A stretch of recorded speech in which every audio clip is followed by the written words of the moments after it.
Hello. Hello. We didn't post anywhere that we're doing this. I should probably post on Twitter. Yep. And then I'll post in the Discord.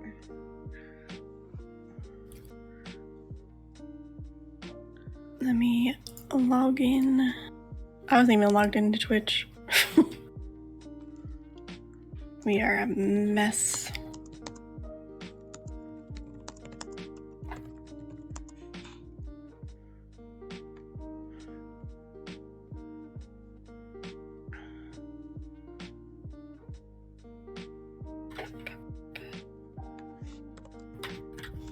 I will message you the exact amount, but I got my payout for Dice, my affiliation program. Oh, that's cool. And it's like almost 4 times more than normal. Oh, really?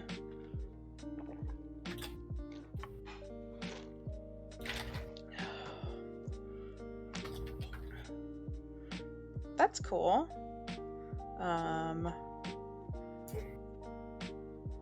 was very confused. Hey.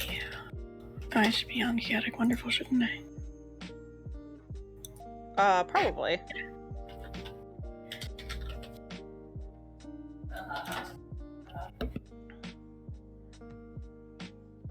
Oh, that's a lot. That's really cool.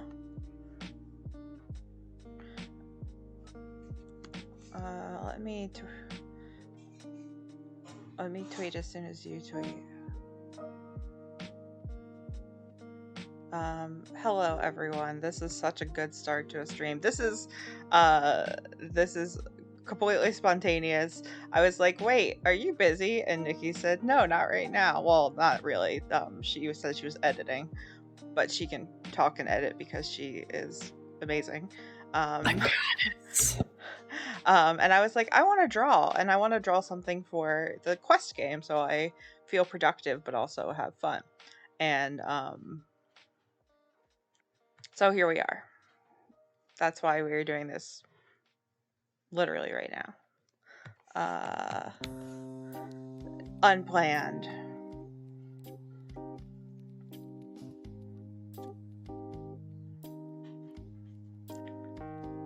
But as you can see, I have fun NPCs that I'm going to be drawing. One of which is a big panther. It is posted. Awesome.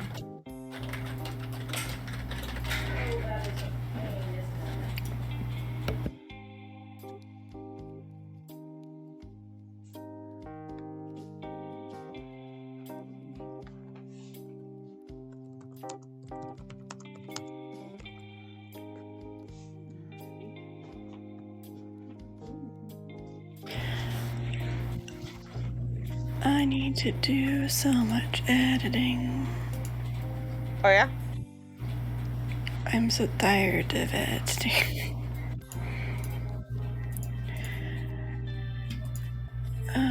Why am I planning this far out? What's happening? Posted in Chaotic Wonderful. I know where else to post. Okay.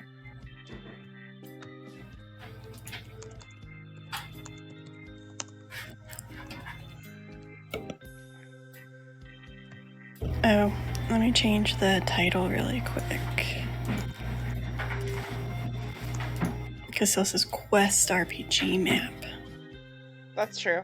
It is not a map. It is NPCs. Are they from Quest? Yes, they are.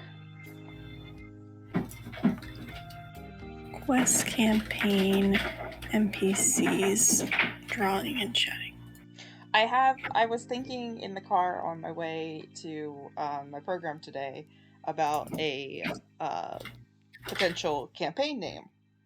Mm-hmm. And the one I am thinking of is The Shadows They Cast. I like it. Yeah, I like it too, and I am thinking very hard about it. Because I was originally going to do The Shadows She Casts, which there are very many important female characters that are going to be part of this campaign. But I thought about it and I was like, if I leave it open, there are likely to be at least 2 male characters in the party. And also potentially some, non-binary characters. And if I leave it open, it can be any one of them that it could pertain to, and in fact probably would be, multiple people that it would pertain to.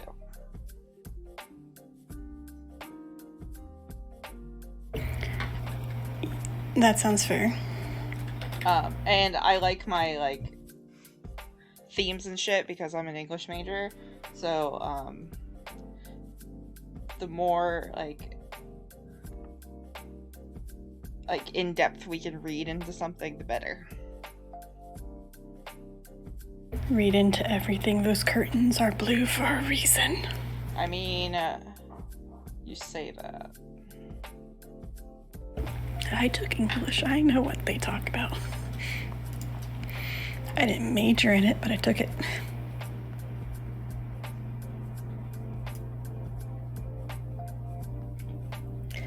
Yellow zombies. What is that's up? Chris! Hello!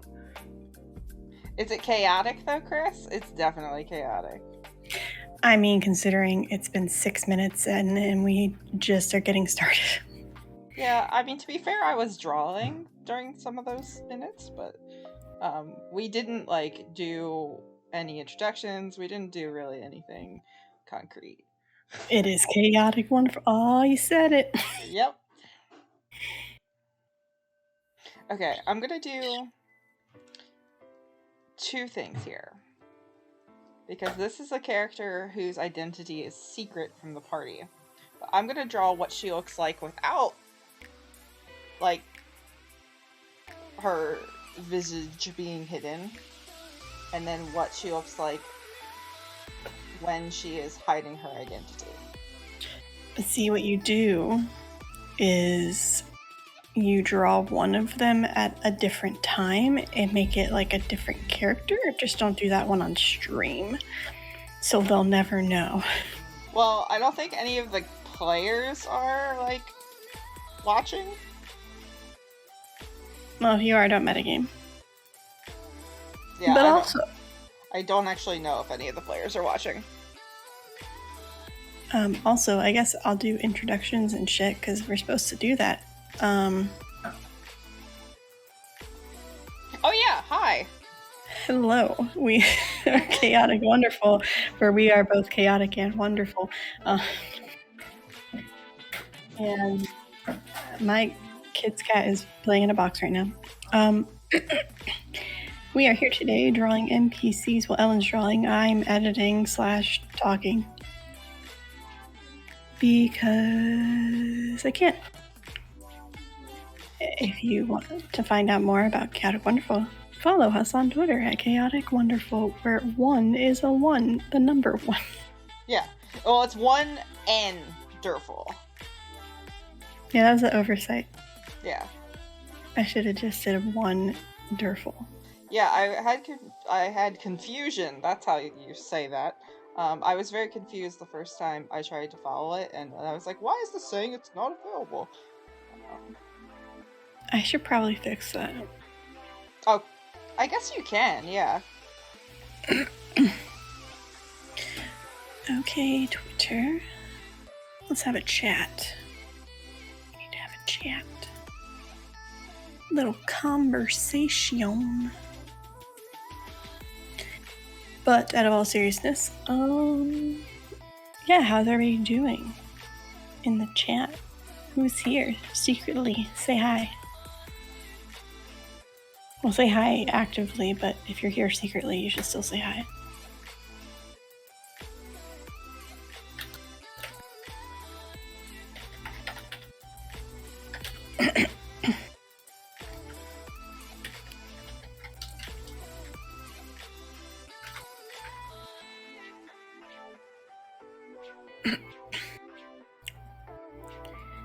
Okay.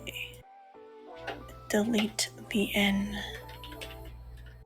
chaotic number 1 Durful. Is it available? Yes. Hell yeah. Perfect.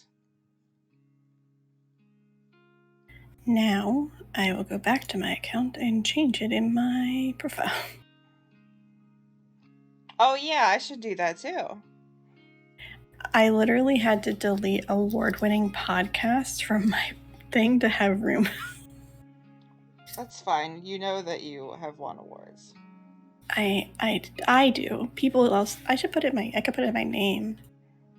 I have 6 letters left in my name. Beholder to No One podcast, Nikki.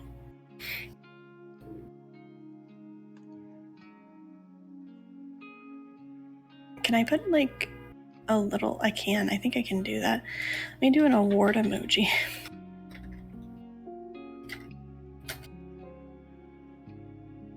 Do a trophy.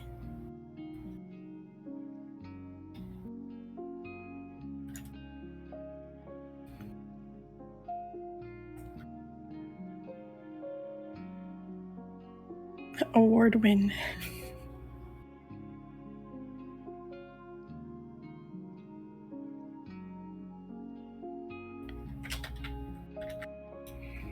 Okay, I need 2 more. I'll just do this. I think I want ponytail. But like shaved ponytail.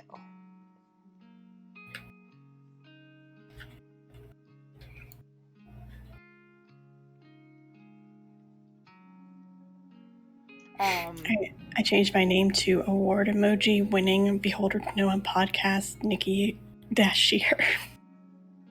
Oh, did we ever actually like introduce ourselves, or did we just say hi? I'm Ellen.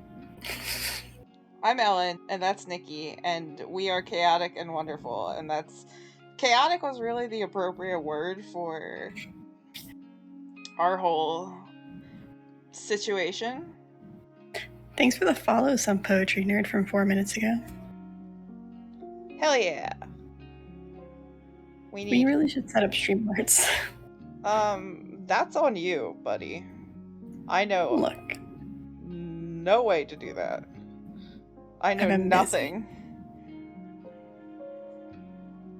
I've been a smidge preoccupied. Hey, I'm not saying you did anything bad. I'm just saying I don't know how to do it. I did it once before. That's once more times than I have. I think I have to reset it up in like Stream Elements or something like that. I don't know.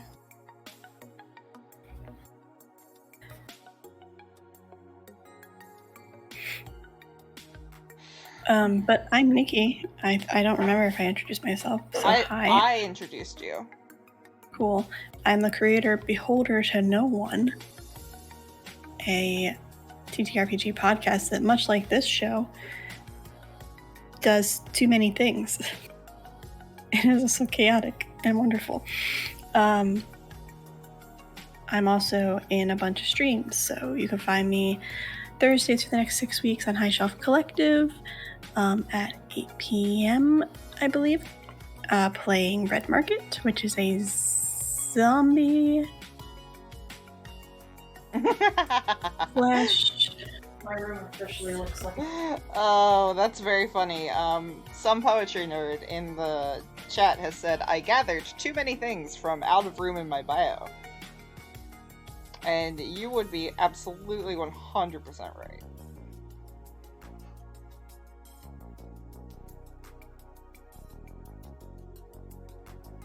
Technically, I'm out of room in my bio too. I don't do as many things as Nikki. I do a lot of things. But I also have commissions for art, so that takes up some room. So if anybody's watching this and they're like, ooh, I like your art, you can find me on Twitter at Ellen_Dalina, D-A-L-I-N-A, and you can, like, ask me to draw some stuff. I mean, you can. Yeah, it's real good. Did some great work. And I was going to respond when I saw the comment, but then my kid came in the room, so don't call me out like that. No, I know why you were pausing, but like. No, I'm talking about to the too many Oh. things from out of my bio. Oh. From like a bajillion minutes ago. Absolutely call her out on that. No. We don't need to call me out. We don't need to talk about how I'm adding 2 more things to my list. What 2 things? Well, Red Market, because it's starting tomorrow. And potentially a rated M for mature podcast. Oh yeah, you did mention that. So is that the podcast project you were talking about? Also, is the music too loud? Oh, it's a security guard, technically, Fluffy. It's not a cop. And I'm using the pose. And technically it's an actor, like a person that's pretending to be a security guard. Oh yeah, so it's not even a real obviously, like, this is a costume, very obviously. It says security on it. I mean, security guards' outfits do say security, to be fair. I mean, but they usually say, like, a logo for an organization as well. Maybe. But anyway, I needed the pose, and the best way to find arms crossed looking authoritative was to Google female security guard, and it worked. Evidently, the music is too loud. That's... I can hear y'all over the music, is what it says. Oh, good. I just came from watching someone react to pig TikToks, and I was like, giant kitty, ? Perfect escape from the cringe. To be fair, the giant kitty is down here, and I have not gotten to it yet, but as you can see, it is both giant and a kitty. I could do this if you'd like, and switch over to this reference, because I have, like, the gesture drawing down already for the pose. Yeah. Because when this was originally a 5e game that my campaign is being adapted from, I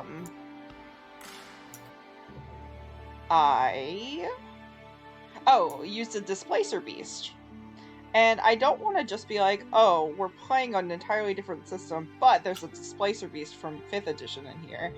But I wanted to, like, do something that was similar but distinct enough, and so, like, I asked on Twitter, and Jack, I can't remember, Grogbane maybe? I can't remember his full handle, but you could go look and see the exchange. He makes a Jack Giant Killer? I don't know. I'm sorry. I am sorry. I apologize. I know who you are when I see you on Twitter. I just can't remember your name off the top of my head. He was making some stuff based off of what I was asking for, including a Mist Panther, which is a panther that can Misty Step and also blend into the fog using the hide action, which is cool. And so I'm kind of like taking that idea and adapting it to Quest, and it's gonna be cool. And so this panther is going to be partially gaseous when I draw it.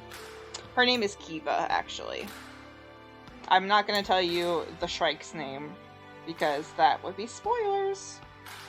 But you will hear Kiva's name, so that's not really spoilers.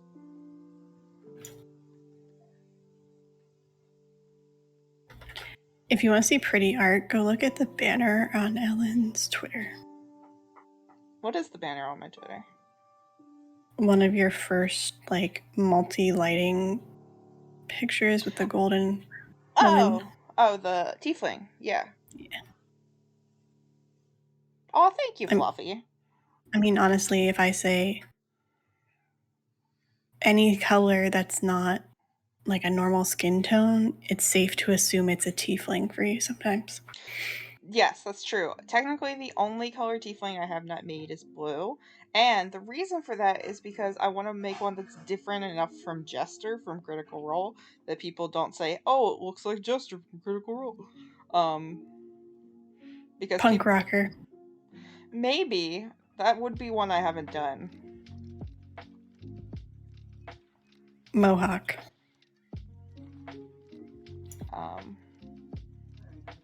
But yes, so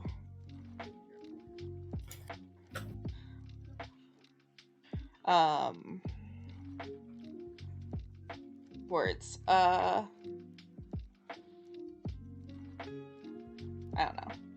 don't know. It's been a long day.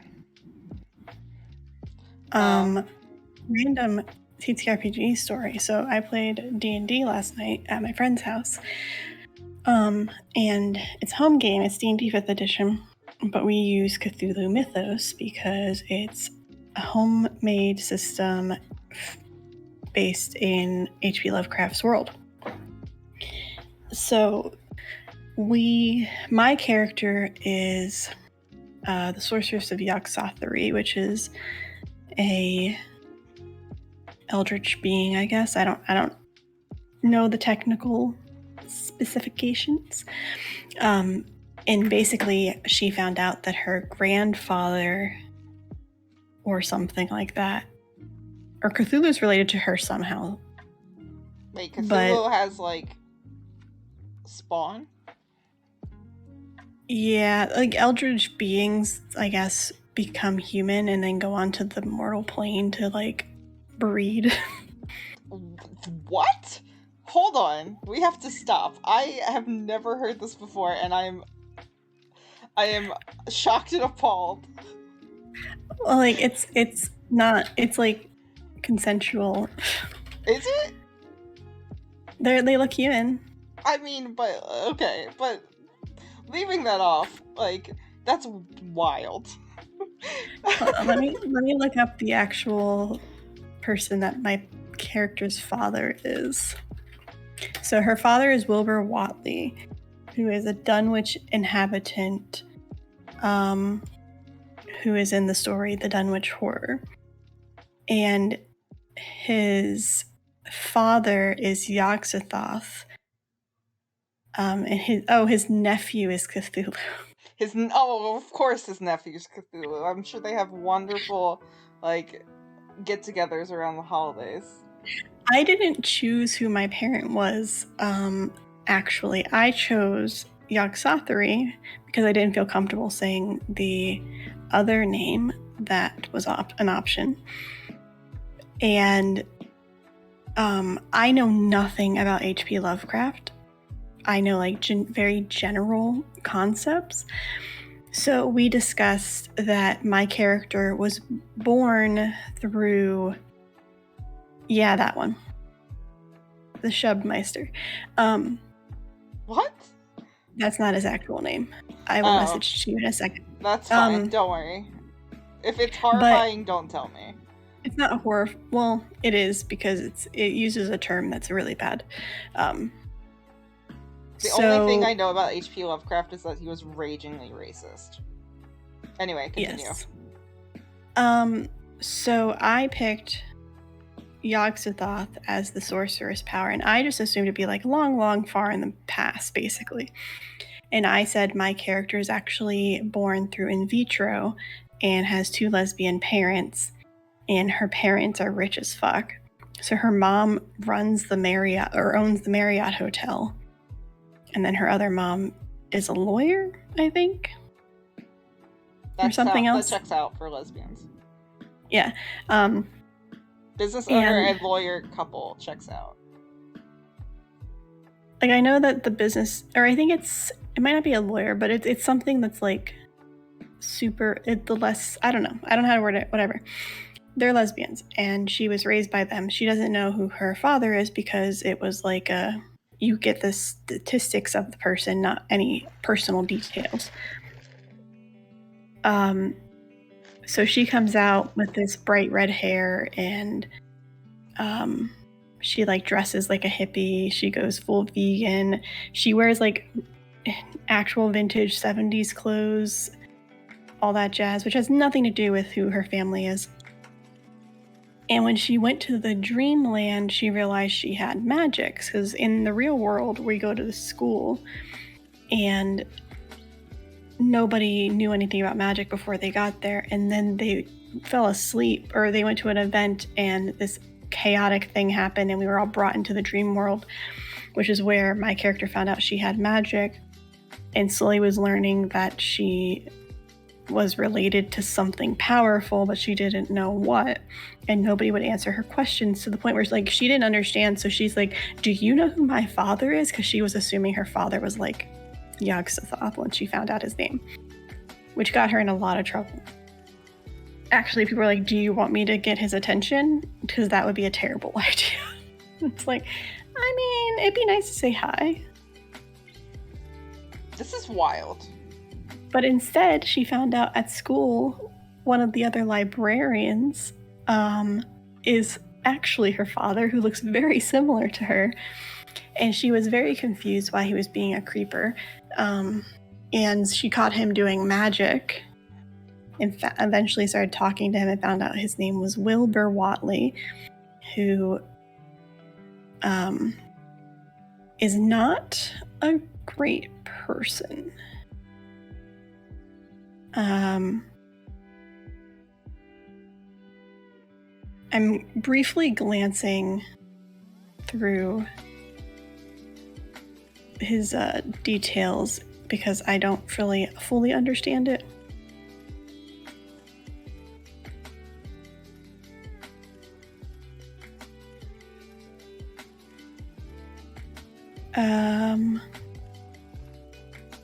Why was he left? Oh, so he has a twin? Yeah. The Dunwich Horror is his twin brother. Interesting. Is that like Mothman? Is it anything like Mothman? The Dunwich Horror... I'm just gonna send you a picture. Oh no. There's lots of tentacle mouth things. Oh, I'm sure there are. It's funny that you are adding tentacles to this stream, because with the fact that Kiva is no longer a Displacer Beast, I'm actually removing tentacles from the stream. We have to add them back. So yeah, Fluffy says, Wilbur Whatley was a total jerk. He has a twin who's fully Yog, unlike Wilbur, who's visually half Yog. You never go full Yog.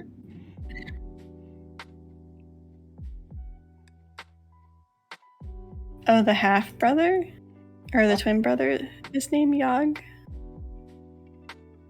He's named after his type of being? That's weird. That's like calling your dog dog. Except this is a person. Well, he's an inhuman child of Lavina Whatley and the outer god Yog-Sothoth. Okay. Cool. What do your eyes look like? He fed on cattle growing up. Lovely. Then broke free. I mean, technically, like, lots of people feed on cattle. They just usually turn it into burgers first.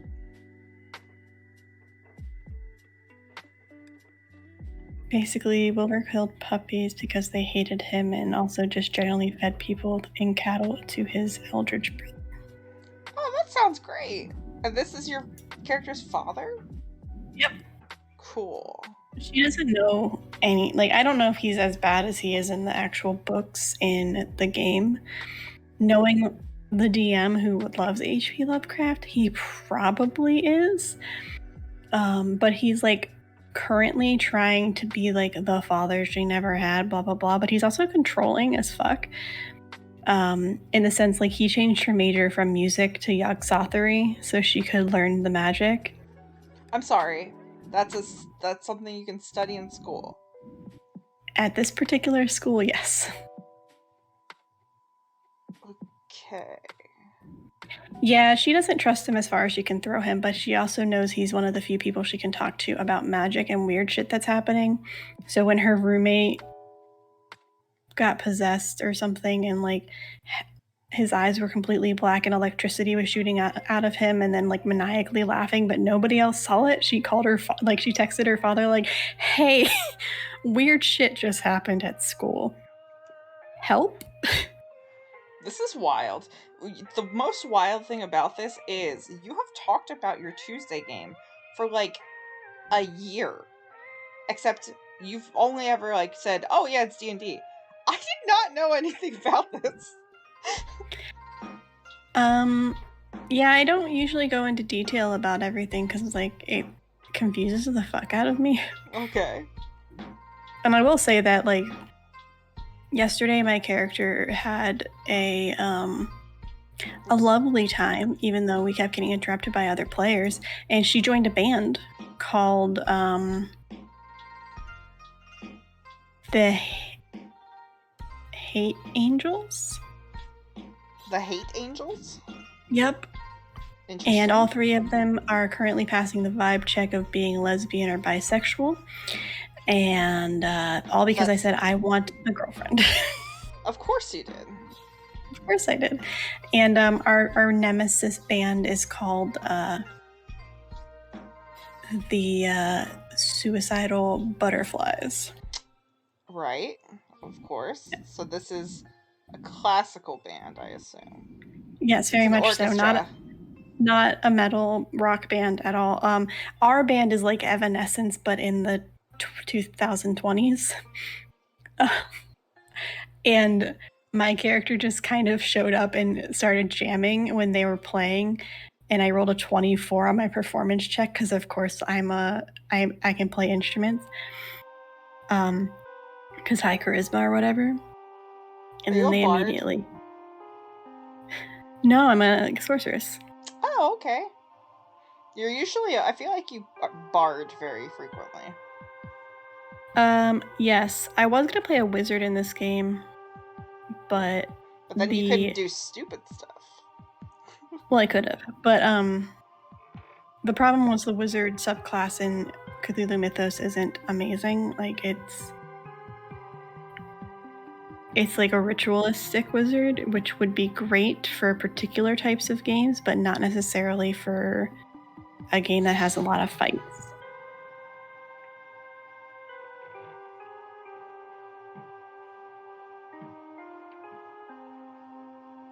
This is very interesting to me.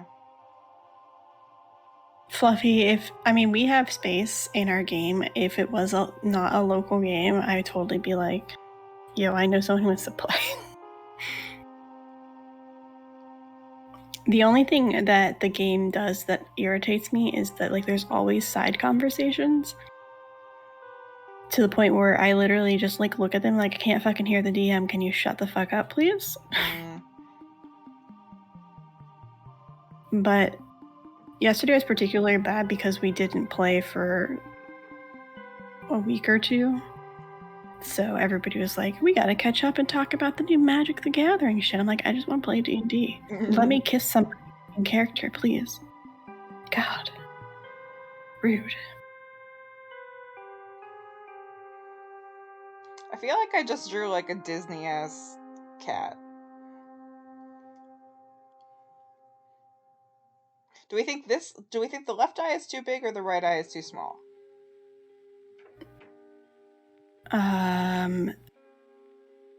Or both. I don't know. Because like my brain I think the right eye is too small. Yeah. I mean, if it's not the case, I can always change it again.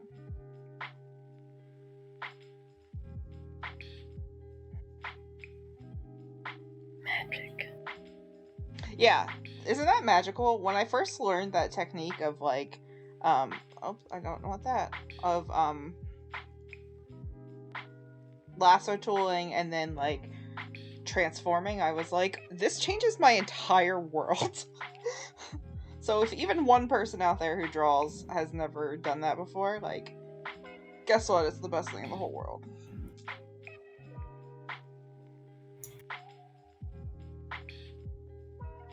I think like all my games honestly are just chaotic as fuck.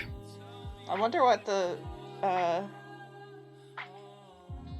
Aw, thank you. I kind of love her actually.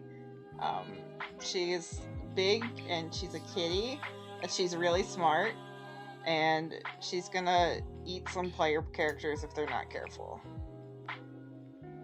We know lesbians love kitties. Ha. I'm actually a dog person though. Mm.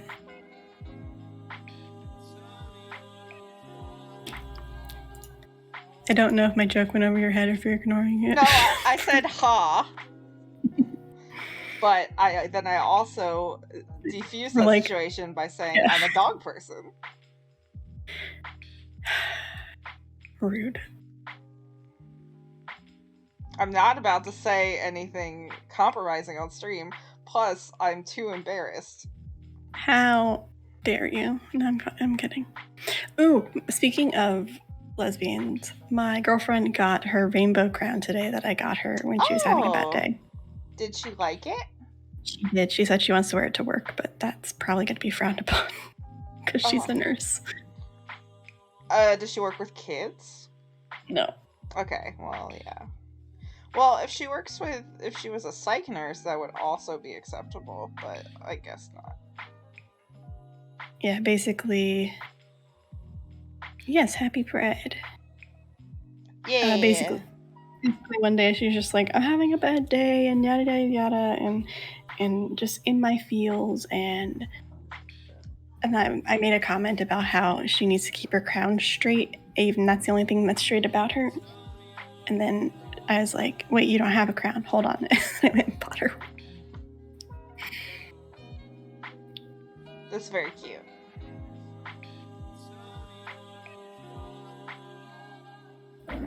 And she surprises me with new clothes, so I have to like, I'm never going to catch up, which it's not a competition technically. It's absolutely a competition.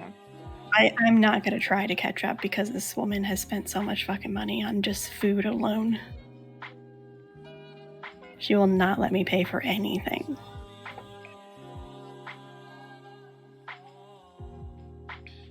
Every date we've had, except for one when I asked her to drive, if I asked her if she could drive me somewhere if I bought her breakfast. So other than that one meal, every other meal has been paid for. And if I go to pay for something, she'll like slip a 20 in front of it instead and be like, no, I got this. And I'm like, God damn it.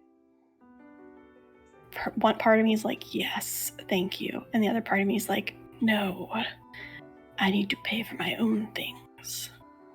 Also, I cannot pay for all the things that I want to pay to make up for this. And then she just goes and buys me 6 new dresses instead. And I'm just like, no, I definitely can't wait.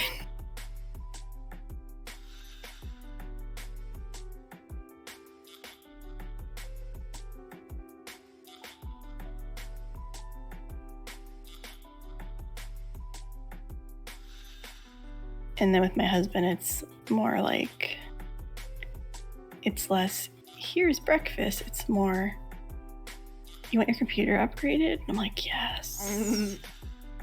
Yes, I do. Very much so. Or, hey, can I spend $200 on curtains? Curtains are a love language.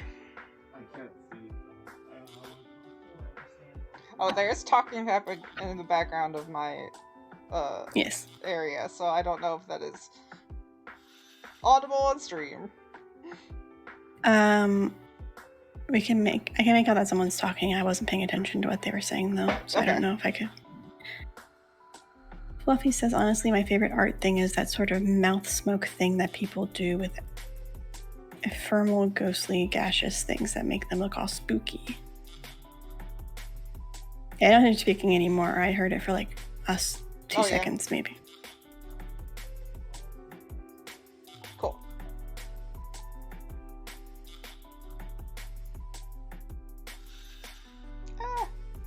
Is it? Oh. Okay, fine. It's gone.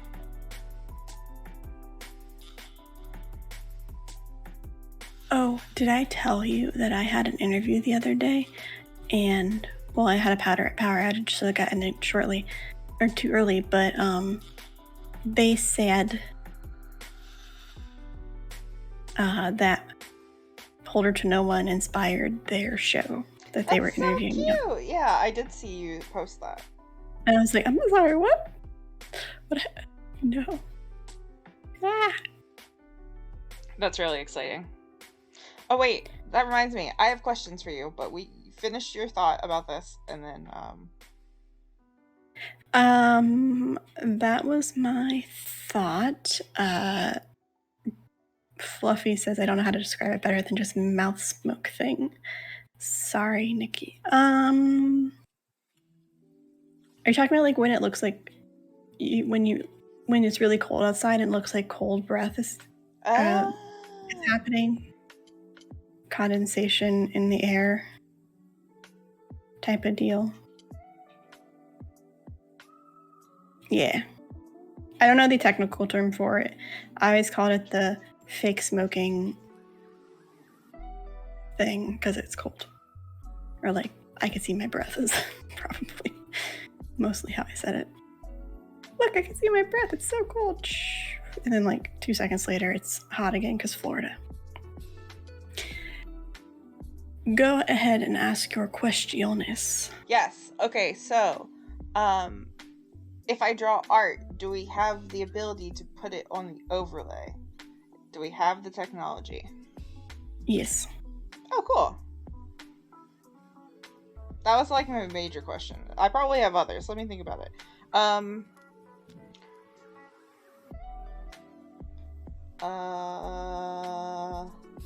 I don't know. How do I stream? How do I stream good?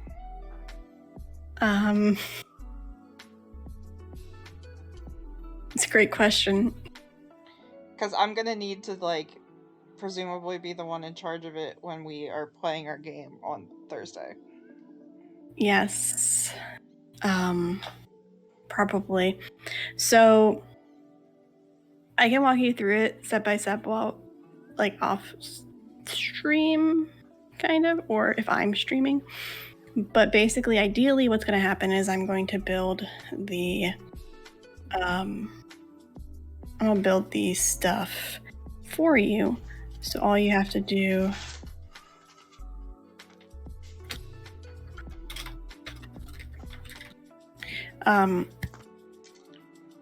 ideally I'm going to build everything you need, and then I'm going to export it so that you can import it into your OBS.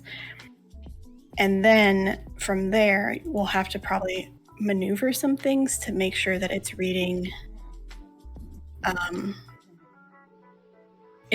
the right files, because I'd have to provide you all of the files and music and everything that's included in the actual overlay.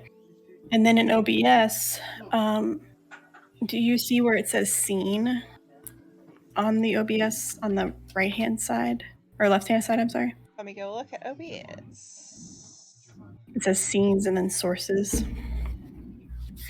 See. Oh, yeah.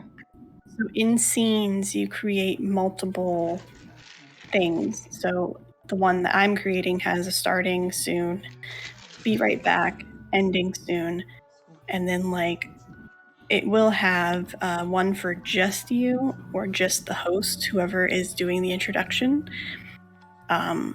or like announcement beforehand, or if we make it a video or something, that's fine too. And then there will be another scene where it's everybody.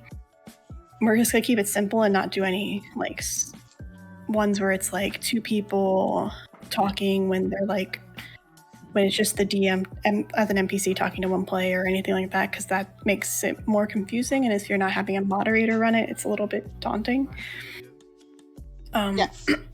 So it should really just be you having to switch scenes if you're going on break or ending or something like that. And literally all you do is click on it and it'll transition and switch to that scene. The thing is just setting it all up ahead of time. So I think I'd have to log on with everybody to get everything set up and then I might just do the Zoom chat so that it auto picks up from, or not Zoom, I'm sorry, Discord. So automatically picks up from Discord. Okay. And then it doesn't matter who is there. The only question really is how it will look for the DM's camera. So we might have to make it where it's like if you double click on the DM, you know how you can like zoom in on one person? Theoretically, yes. It might have to be like when you pop it out and do that, it'll be set so that you only see the face, the DM's face, and then you get out of that when you switch into the next scene. Okay. So you see everybody is probably the way it's going to have to be done. Gotcha. As for like Nightbot, that's auto, and then I'll show you what like the commands would be. So it'd be like explanation SO at whatever the person's Twitch name is would be like shout out. So if someone raids you, you would shout out them, and then the rest of, and you can have some like, hey, donate if you want to do this, or da da da da da, once we get to that point. And then Nightbot would constantly, like every 15-ish minutes or so, would post something saying, this is what we're playing. If you want to watch more, if you're interested, you can join our Discord, yada yada yada. Gotcha. That reminds me. If you are watching currently, please follow Chaotic Wonderful on Twitch, because we are attempting to get to 50 followers. Yeah. But yes, so, I had another question that came up while you were talking.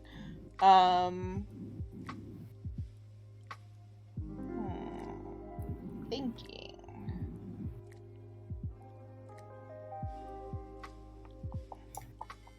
What was my question? It was about streaming. Was it when I mentioned the videos part?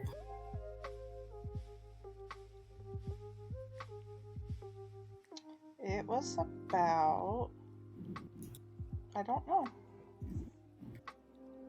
I'm thinking. Yeah, I guess it'll come back to me.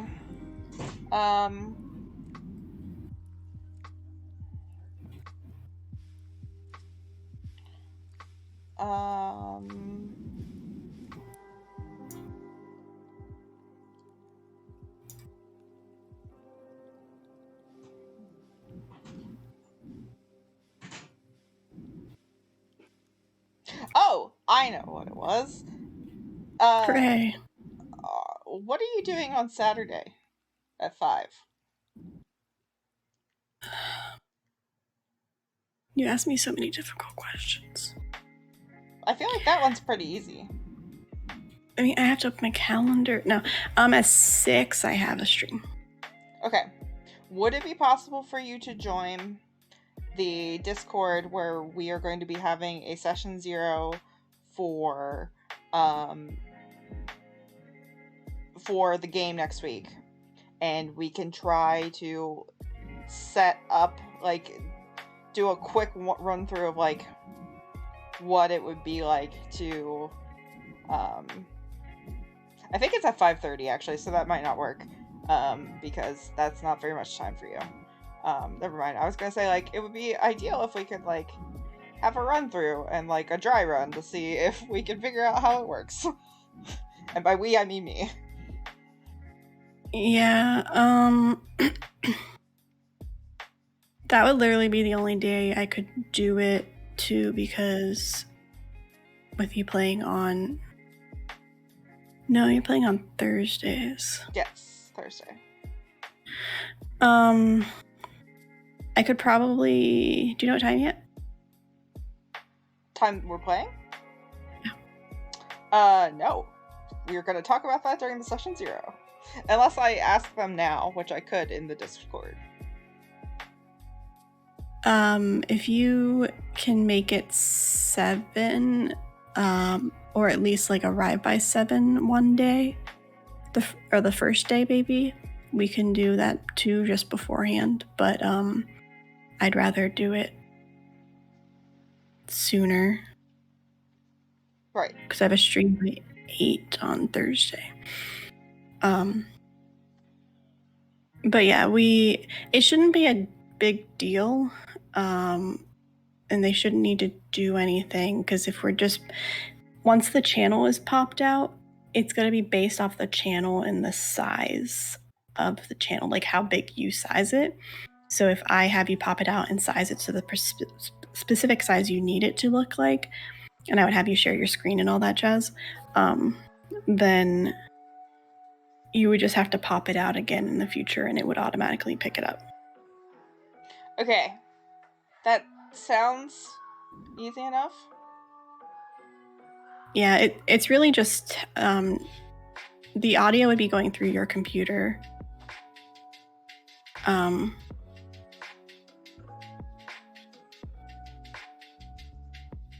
believe.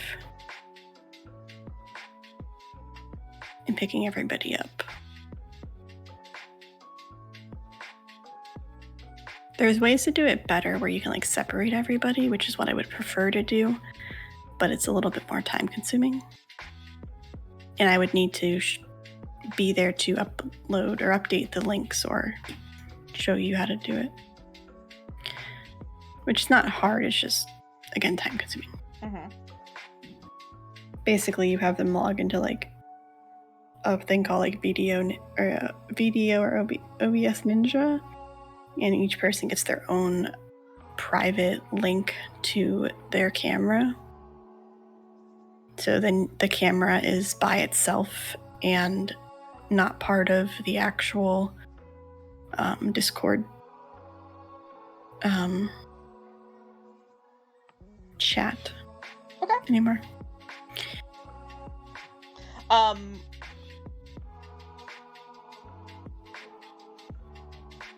Oh, yes. Thing. So are we gonna run captions like we're running currently, which in case anybody doesn't know, you can go to the little caption thing, the closed caption button on the actual video and click it and it should show captions. I can see them on mine. I have them running. So it would help if I could tell what was what. Oh, I needed that line. So we should, if we're gonna use this for like setup for captions, and I don't know if we are, we should have a Nightbot command for it. Yes, to say that closed captioning is an option. Yes. Mm-hmm. It's easy enough to do. Cool.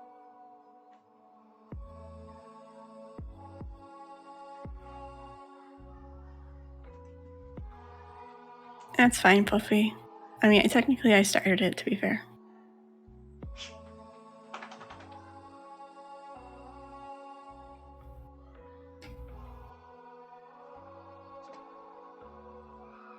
There's a Lovecraftian deity that's also known as the Milk of the Void, and I wanted to share that maddening knowledge with everyone. That's horrifying? I love it. Do you drink it?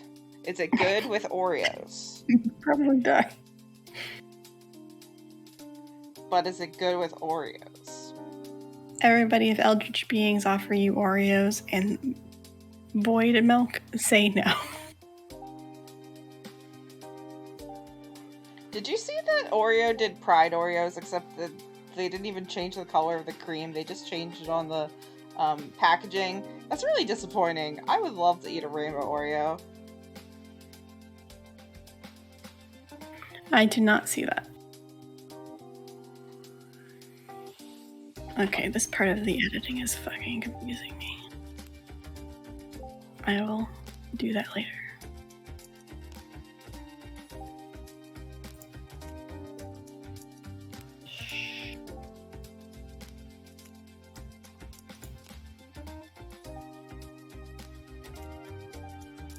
You know what I want to do? Take over the world? No. Okay, sorry, continue. Play Shadowrun. I mean, you're doing that Monday. Are we doing it Monday? Yes, unless you're DMing. I didn't think I was, but I also didn't want to assume. I can always ask, would you rather play Shadowrun on Monday or... Well, don't do that, because if they say Deadlands, then I have to run it. Alright, I'll do Shadowrun. Okay, I as long think as everybody's it's cool with you. Yeah. Yeah. Yeah, it'll be fine. That was a strong vote of confidence. Bill wants me to plan more. Yeah, he does.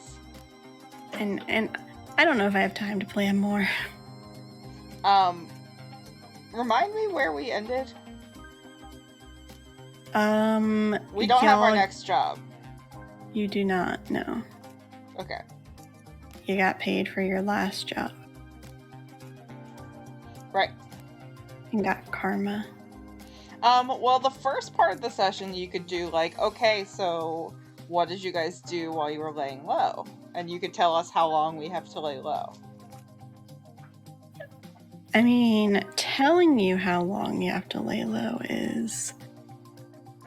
it's basically meta knowledge. You just have to hope with a prayer. Oh, well, that's not really what I meant. Like, you could tell us how many weeks worth of stuff we should have planned, or we can just do it off the fly, with like our connections and stuff. Because like I'll go get a haircut, because that's like one of my connections is like a beautician. Because I felt like that would help with disguises, but also, of course, she would know someone who can cut her fucking hair. You have a problem. What? You're playing a character that's like me and my characters. I don't think that's a problem. I mean, Milk of the Void main names are Nikki Killing Naming Coming, Magnum Innominatum? Innominatum. The Nameless Mist. So technically it's evaporated milk. So you can put it in like cocoa. I'm such a child. I just saw Magnum and my brain's like, hee hee hee. I think of ice cream bars personally. No, it's not what my brain went to. Of course not, because you are a child. I just set my lock to 420 accidentally. I didn't even do it on purpose. I'm a child, like I said. I got a new box that locks up, so my medicine is all locked up with a little code. Nice. Clearly the blind idiot god needs to go on a quest to retrieve the milk for his cosmic cocoa. That sounds right to me.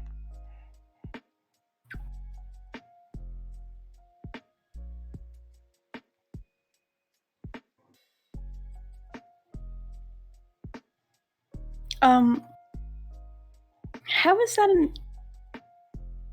an alias? What, darkness? Big darkness. Big darkness is amazing. I love it. My name is Darkness, but you can call me Big Darkness.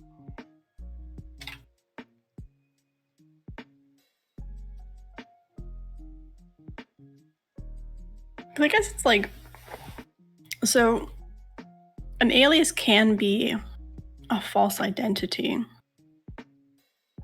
So like, I know it can also be used to indicate a person, like another name for the person, but my brain immediately went to the false identity. So I'm like, if your name is Darkness, calling yourself Big Darkness isn't really solving anything. Maybe people thought you were small, and now you're fooling them. Sure. Magnum Denbrosum. I would make him a bro. Wait. I was gonna say let's play in Shadowrun, but then that defeats the purpose of me being in your game.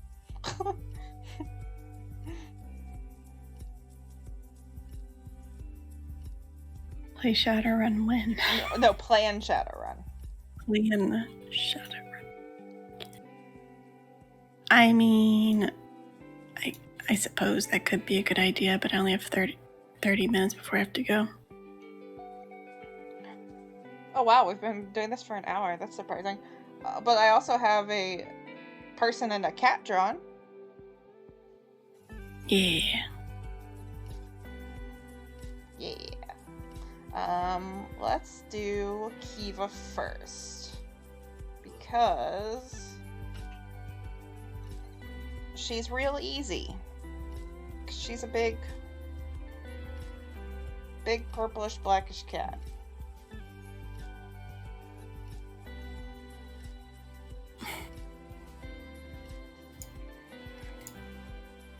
Does Big Darkness own a truck?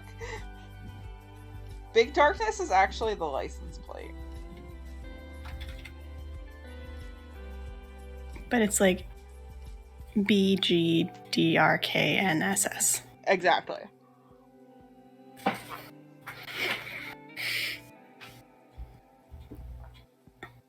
I can't believe your game is a Cthulhu game, and I never knew this.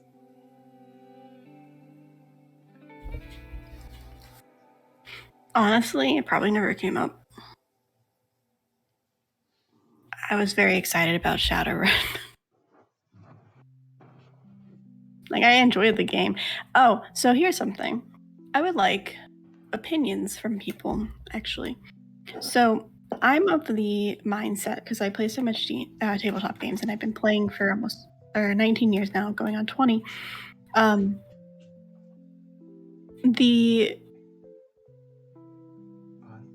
If a character dies, I'm cool with it as long as it was like a legit reason, like not something that's just bullshit and they're like, oh, you rocks fall and you die type of thing. Right. If my character goes out epically, then awesome. I'm cool with it. So there was a game, and this was months ago, where my character almost died. And she was unconscious, I think, actually. And I said, it's okay if my character dies. Like, you don't have to rest. Like, it's fine. I'm not going to be upset. But the DM took it, who's my best friend, she took it like I wasn't enjoying the game. And I said, no. I'm enjoying the game. If my character dies, I will still enjoy the game. Different character. Right, you'll just make a new character. Like, it's not, to me, a character death isn't the end of the game or me enjoying it. The only downside was, like, the current storyline is focused on my character, which would suck. But that's even more reason why it would be a riskier situation for her, because she's suddenly finding out who her fucking dad is. And when she brought it up to her mom started bringing up talking about lawyers and investigators and shit. So that's probably going to lead to something absolutely terrible. But yeah, I was confused why she took it as like, you hate my game type of deal, or don't like my game, or aren't having fun. And I was like, that is not the case. Well, this is your friend Ashley who does the game, right? Who runs the game? Yeah. And this is the only... Am I correct in saying that this is the only game she's ever run? Not the only game. She's run Dragon Heist for us, and she ran... There's another game she ran for us that I don't remember off the top of my head. Okay. But she doesn't consider herself to be, like, a GM most of the time, right? I think we've had this conversation before. If not, it's possible that I'm thinking of someone else entirely. Yeah, I think she knows she's newer, but she's been doing really good with this one. Like, I'm really proud of her because she's written the entire story, and I'm just like, Jesus.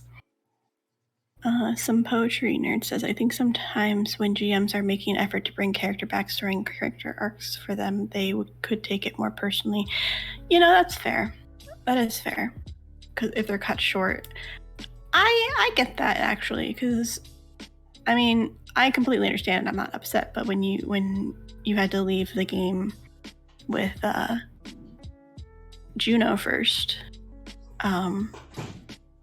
suddenly this arc just died basically. So yeah, I guess I can get that. I wasn't upset by it. I just changed lines, and because it's fantasy world, people don't need to. It could just go away basically. Stuff still happened. If Juno ever came back, her uncle's dead. Just straight up saying. Oh, R.I.P. Uncle Oh no. Fella. Oh no, my bad uncle who was a jerk and evidently criminal. Yeah, I didn't design him to be a criminal though. You designed him to be a criminal. You gave me open plot holes, okay? I absolutely did, but I didn't know you would go with, oh, he's a criminal who would enslave a genie. To be fair, I made him a greedy asshole, technically. But yes, the enslavement of a genie, a djinn, technically, was a bad thing. Yes. But, it made sense to how you got your abilities. Oh, yeah. A lot of the newer GMs I play with have a hard time adapting to character deaths, even if they're cool playing them. So, they have to pivot or reconfigure things for a new party dynamic they can show. That's why I stopped planning for most of my games. If something happens, I'm just instant cool plot twist here, basically. Just come up with something. I literally had a game, which I might have told Ellen this, but I've had a game once where my character did die. I played this game for literally 3 years. And I loved my character. She's a monk, Kalishtar, very full of her abilities. And I'm the best. I know I'm the best type of personality, but also a huge hold on one second.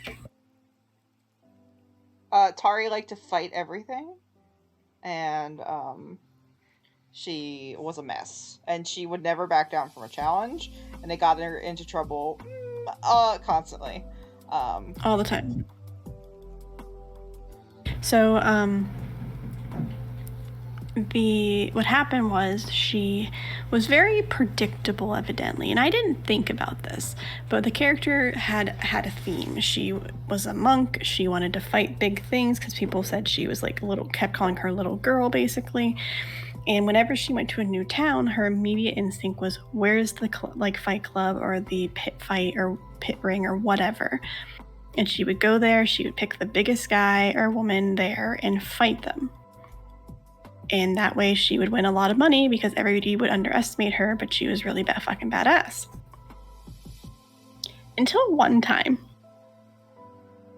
she does this. She goes to a town and they're chasing after the big bad, who knows the party very well because the party told her everything, not realizing she was the big bad. And now they're livid because she ended up killing some of their allies and almost killed my character's partner.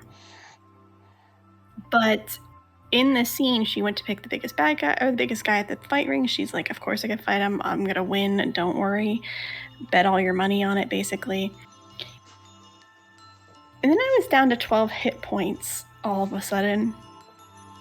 And I said in character, or she said in character, she said, this isn't how this works. I'm not supposed to lose.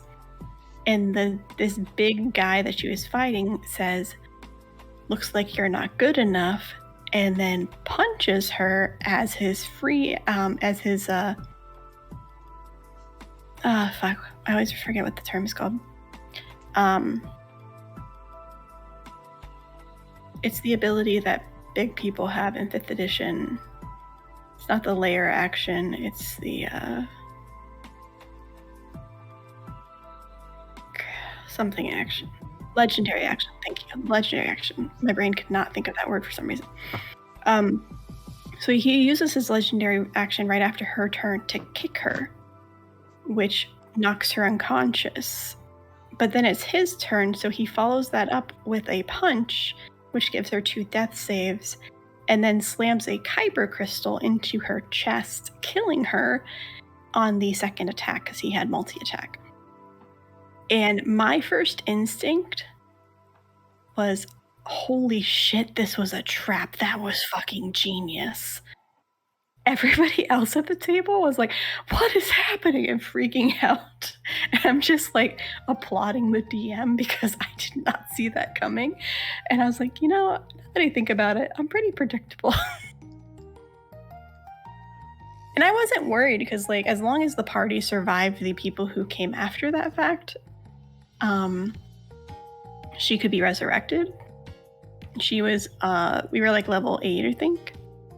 So I wasn't super concerned, but she came back and we actually played through the 4 levels of exhaustion because she actually like was killed instead of it was too long to revivify. So she had the 4 levels of exhaustion and had to like basically stay inside for 4 or 5 days to heal. And in that time, she became like obsessive over reading because while she was dead, she saw Kyber.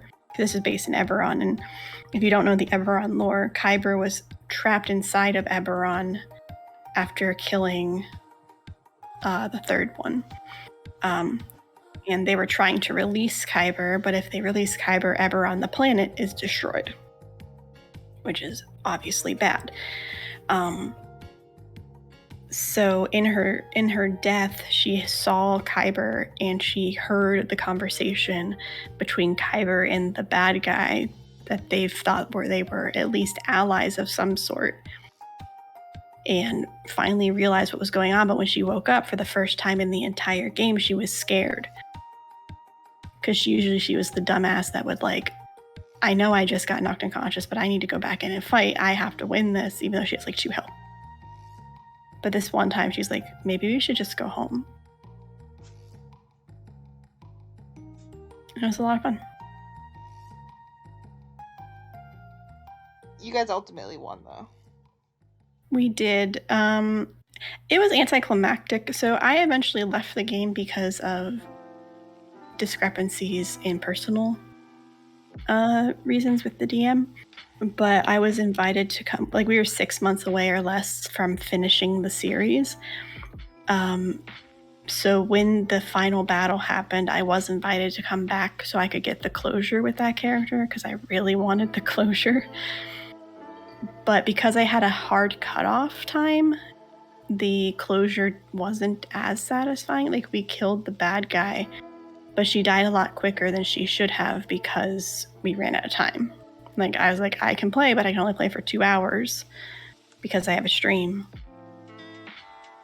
But my character killed her by punching her in the throat and ripping her throat out, I think. Because violence. You chose violence. Every time. Except with her partner, then she chose romance instead. Well, that's good, because we don't like it when you choose violence with your partners. Nope. That is not supported here at Chaotic Wonderful. The funny part was the other players found out about her partner after she thought her partner was dead. Oh, wow. In the middle of the city exploding. Because technically, I added her the week prior. Oh, was it really? Yeah. Close? We did a year jump, and then we had played 1 game since the year jump, and after the end of the session, I'm like, hey, could this have happened? And we like basically role played out the situation and how she met her partner. And basically I thought Tari was asexual, but turns out she was demisexual and just needed someone to build a connection with. And that was also around the time where I learned I was demisexual, so it made sense.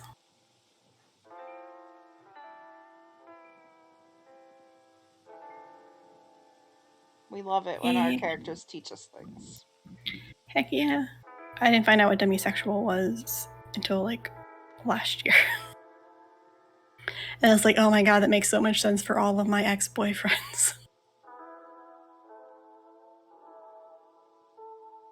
It's funny to me because a lot of people don't understand demisexual.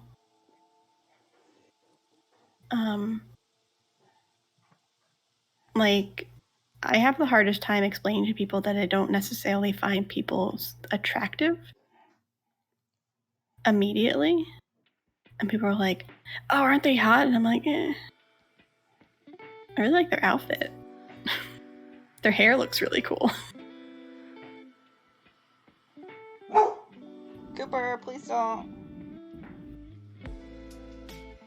Yeah, my thing was, so I was talking to my ex. Yeah. Fluffy, that 100%.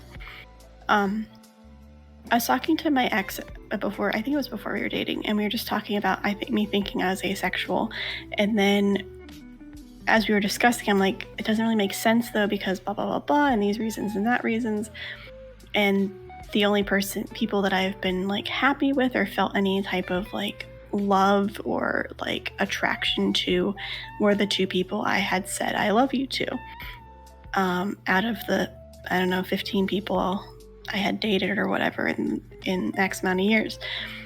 So they're like, maybe you're demisexual. And I'm like, what the fuck does that mean? And she explained it, or they explained it. I'm like, wait, holy shit, that actually makes sense, because every boyfriend I had, because up until recently I've only dated guys, even though I was bi, every single one of them was kind of like, oh, you like me? I guess we're supposed to date? Like, I guess that's the proper protocol. I don't really understand what to do here. So sure, I guess we're dating now. Like, that's kind of what it was. It wasn't like, oh my god, I have a crush on this person so bad. It was never that. The only crush I had was like on my gay best friend, who was a guy who I didn't know was gay. But I had a really strong connection with that person. So that made sense now looking back. But every guy I'd been with, other than these two particular people, I didn't have a connection with them, so I didn't feel anything from them.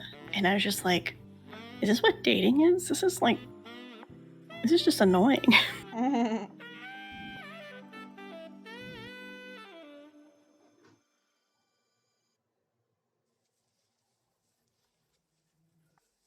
Yeah, I can get that. I always went by bi because I am interested in both males and females. Now I'm more interested in females and non-binary, my husband being the exclusion to that rule.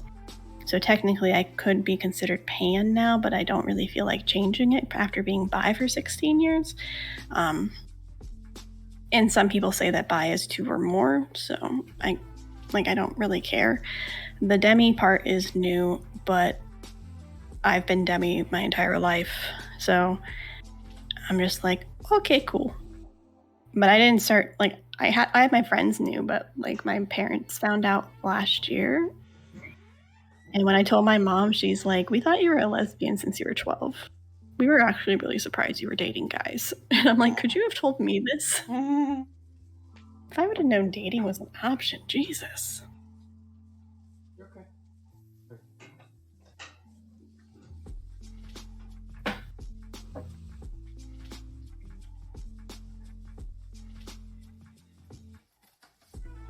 Yeah, I don't know.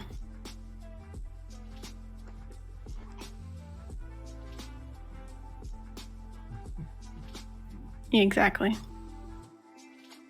Are you bi and demi?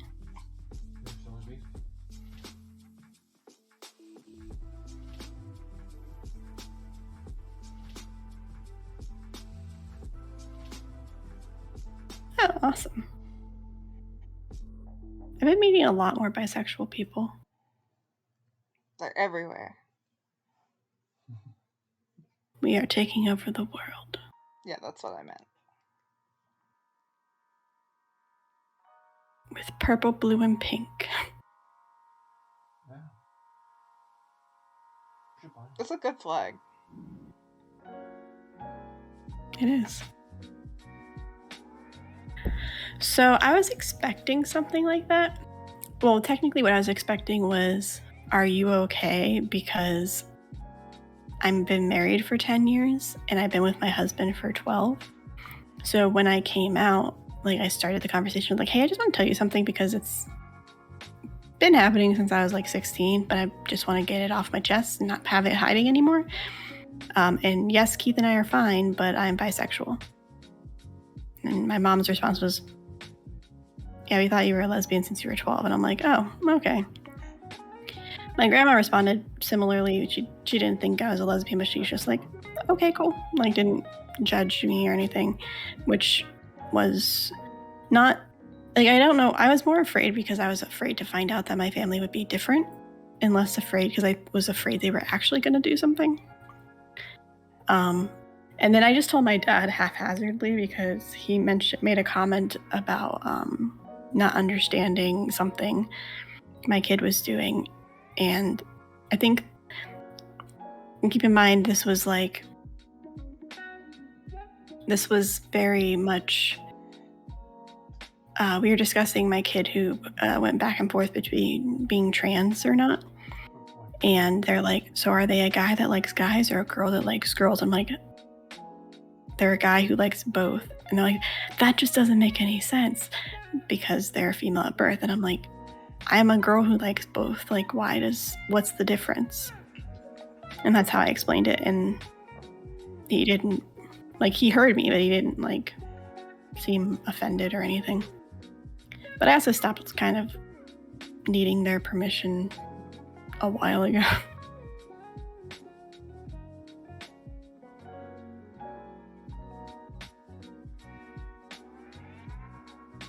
Like, I remember my mom recently was trying to give me parental advice, and their advice is very much like punish to succeed or something, or to get your kid to listen. And I'm very much like, that doesn't work. No, thank you. They're like, you should take their phone away until they get a job. And I'm like, why? So they have no outlet and nobody to talk to? Why would I do that? Plus, like, I know how. Your kid is an adult. Yeah, I mean, I pay for it still, but yeah. Right, but still, like, it's difficult to... Well, that's their logic. Yeah. I'm like, taking away their phone isn't going to save the day or make things different. And, like, they are helping because they just, like, it was stupid. It was weird. I don't even understand. So I just said, yeah, we're totally doing that already, even though we weren't. And they're like, good job, kid. Stand your ground. And I'm just like, I'm just going back to ignoring you.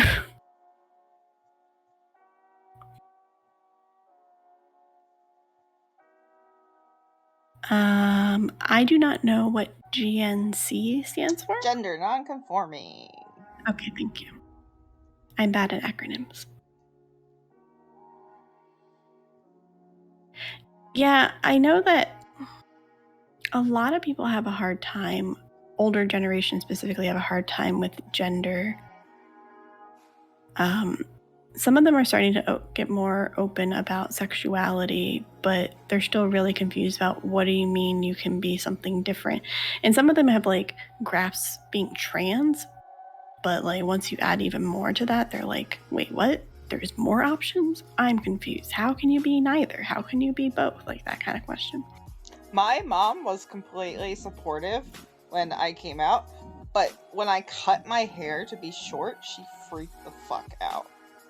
She was like, I don't understand why you want to look like a man. And I was like, first of all, short hair does not equal men. And second of all, that's not what I'm trying to do. And she had the hardest time. And my brother and I were both like, what the fuck is happening? Because it was like so weird for her to be reacting that way. But she was just like, for whatever reason, she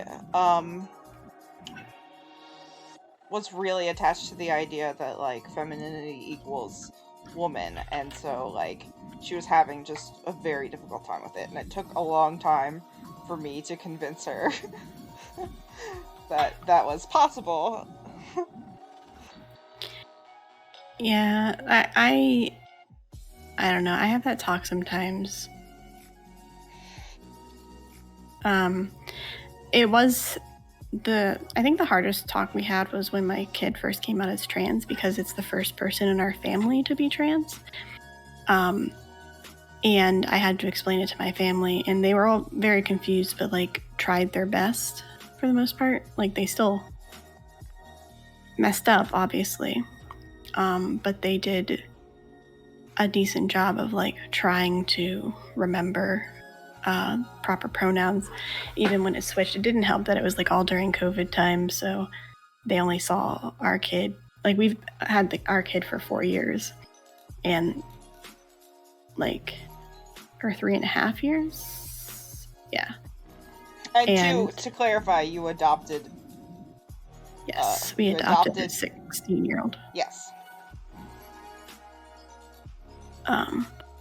So when she moved in with us, it was right before Christmas of 2018.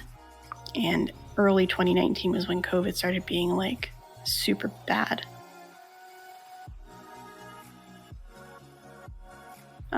So my family didn't get to see her all that much. I'm saying her now because she's not trans anymore.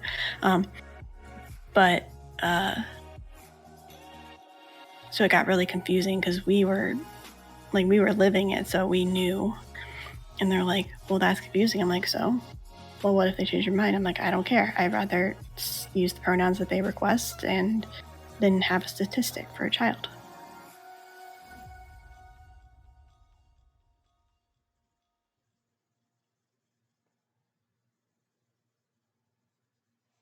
But yeah.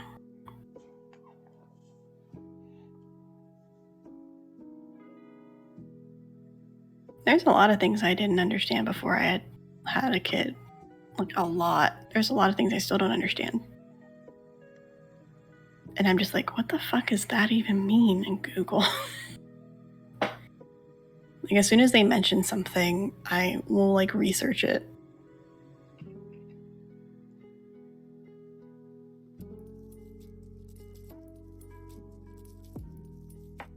I think like I never wanted kids because I just don't vibe with children. Like I'm not designed to be maternal. And I'm okay with that because like if I tried to make myself do something that wouldn't be good for myself and also a child, like that would be much worse than like just accepting the fact that I'm not designed to have children. But I think it must be super hard to have a kid with social media the way it is. I don't mean to sound like a fucking boomer, but like there's a lot of difficulties that come with like just having instant access to other people and information around the world. And like when we were kids, it wasn't the same for our parents. Like we had our own issues, don't get me wrong, there's always going to be issues no matter what generation you're from, but like this is like, especially because a lot of parents our age are savvy with technology. Most are savvy, but like we spend a lot of time on the internet, but we don't spend the level of time that like the kids do. You know? I mean, I do, but well, continue. You do it for your job. Yes. Which is different. I think my issue, with today's generations that are on the internet is that people are forgetting that the people behind the screen are real. Yeah. And people are assholes. And like, I think because we were raised in a little bit differently, we are not as dependent necessarily. We still are, but in a sense, we can survive without it. We remember how to do certain things, or we remember how to go out and have options to go do things. But I think my most difficult thing is the ability to find people who are willing to hurt you for no fucking reason. It's just astounding to me how many times my kid's like, oh, I found this group on Facebook, and then a week later gets hurt by somebody in said group. Yeah. And, like, that happens. I will say, like, I haven't had any exceedingly bad interactions on Twitter, but there were several recently where, like, I was talking to someone else that I am mutuals and friends with, and, like, we said something in a conversation that somebody else who was not involved decided to reply to and try to correct us on aggressively. And I'm just like, why do you bring that energy, A, to correct people you don't even know, and B, in such a manner to, like, prove your point is right in that way? Like, you could gently correct something if you needed to, but it's also not necessary. So it's just wild to me that, like, so many people bring that level of energy all the time on the internet, and it's definitely, like, gonna do something to a lot of people's psyches, especially if you're young, and that's what you're exposed to constantly. And that's 100% true, Poetry. Honestly, like, the internet is, like, the best and the worst thing for me. I have met so many friends because of it. I rely on it for work. I rely on it for podcasting and streaming. I have more friends online than I do in real life, in person. I've known people online for longer than I've known some people in person. And it's just, I know the first people I turn to actually are usually people online when I'm having a bad day, because honestly, they're more predictable and easily able to get a hold of because they are also on the computer or on their phone or have availability to it. Where, like, my best friend, when she's at work, she can't talk. Or my other best friend, when she's at work, she can't talk. We've been friends for over 24 years, but that doesn't mean they're always available. But on that note, I do need to go because I have to make a character for a game that I'm streaming in tomorrow. So if you want to see us, we'll be here. Ellen, you can continue if you want. Yeah, I might just chill and, like, do a bit more drawing because I'm not done yet, but yeah.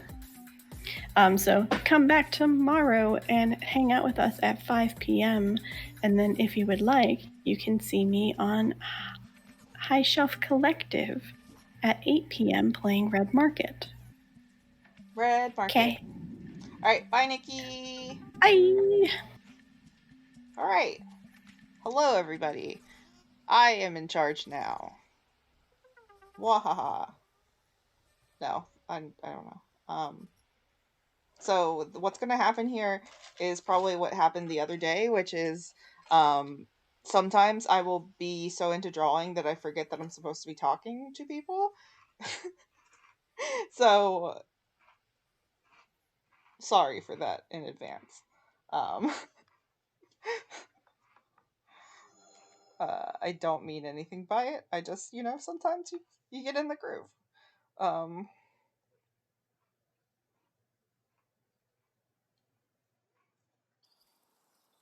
Yeah, that's fair, Fluffy. And, like, I will say there is a lot of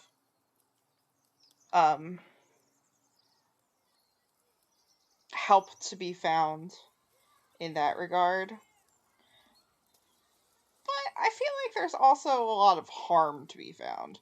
And so it's just like knowing the difference is very difficult, especially for someone who is younger. And I just think it would be very, very hard.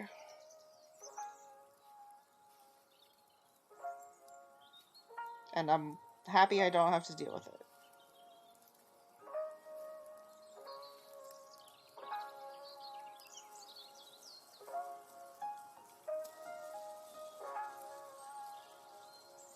Does this look cool, by the way? Are these good colors? Is this, like, anything?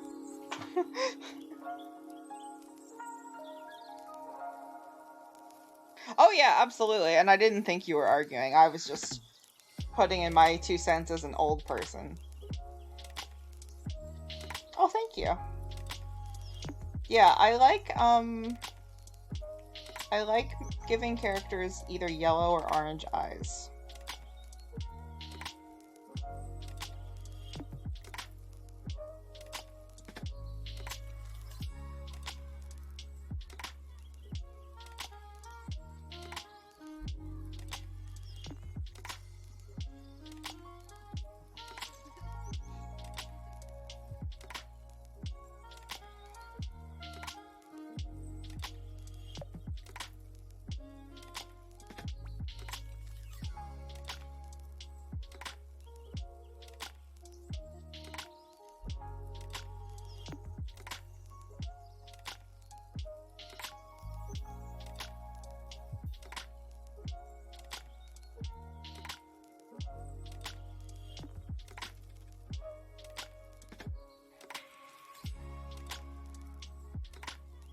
Oh, for a second I was like, sclera. What part of the body is that? And then I just remembered that's the white part of the eye. Yes, that is very cool. I don't tend to do that very much, give them, like, differently colored scleras, because, like, usually I like to have a bright color, and I feel like, well, I guess it would pop pretty well if it was dark, but I don't know. I'm just a normie, I guess.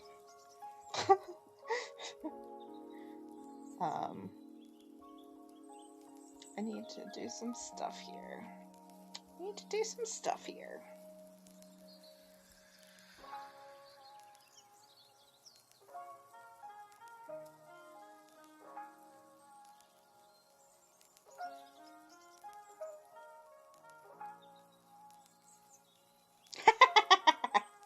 Thank you. Thank you for thinking I was cool and now being disillusioned. It's the way.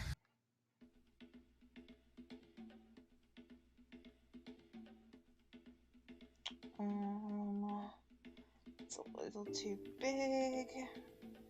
Let's go like that.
Oh, that's funny.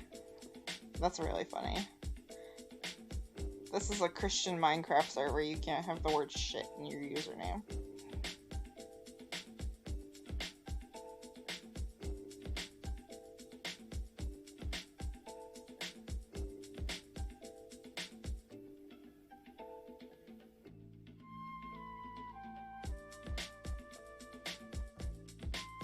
Oh my gosh, I completely forgot about the fact that I have to make a second version of this character where you can't see her face.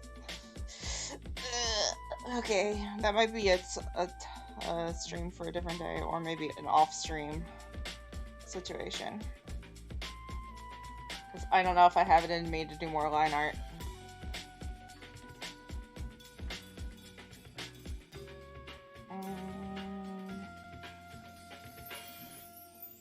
I might need to do this.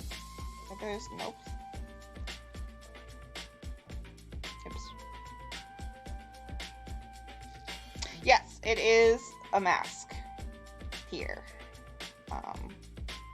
I need to, like, make some distinguishing features on it. the idea is she has a mask and a hood, so like you would really only be able to see the eyes. I guess I shouldn't have given her such distinctive eyes if she's a spy, but that's also not something you can really help unless you magically change them.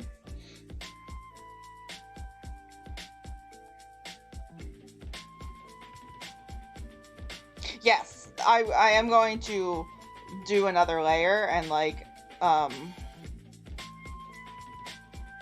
obviously like hide the ears, because the ears are a very big distinguishing feature, and then like put the hood up on the cloak, and I guess technically she shouldn't have her fingers visible, because that's also a distinguishing feature, as you can tell her skin tone. So I'm gonna do this and say that she's wearing gloves underneath.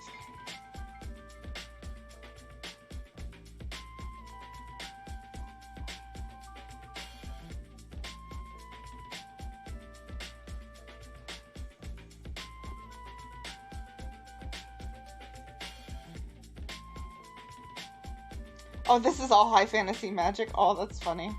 Yeah, I actually learned, I had used like Paint Shop Pro before I learned how to use Photoshop officially, but I wasn't very good at it. I just knew like some concepts.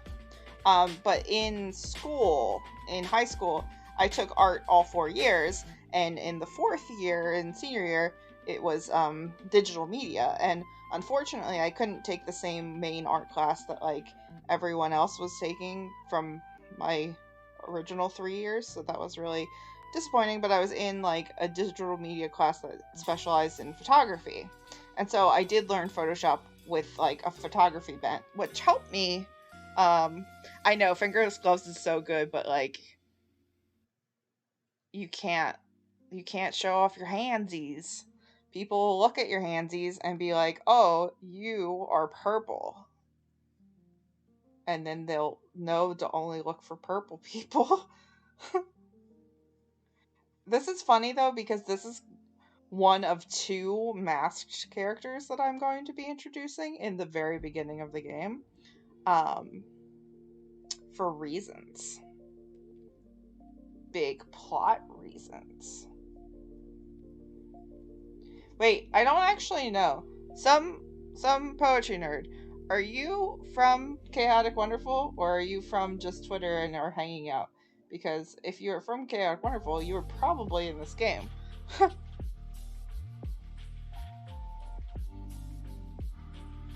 And then I won't spoil anything.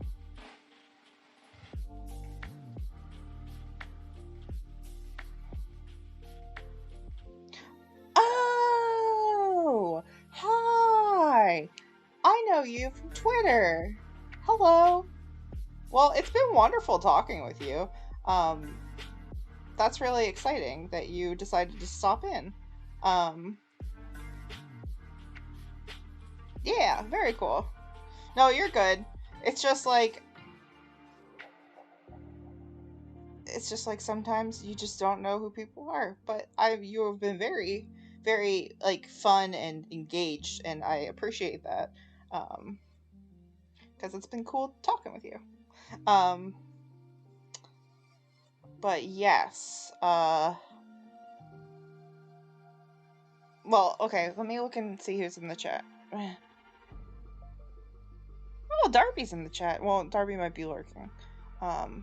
Technically Omar is in the chat. I don't know if he is listening. He is in my game. So I don't want to like give out state secrets in the game for the game on the stream.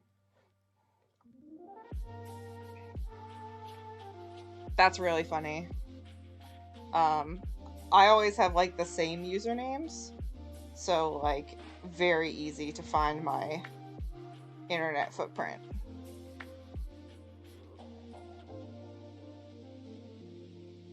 I don't like this color. I need a different color. Maybe more of like a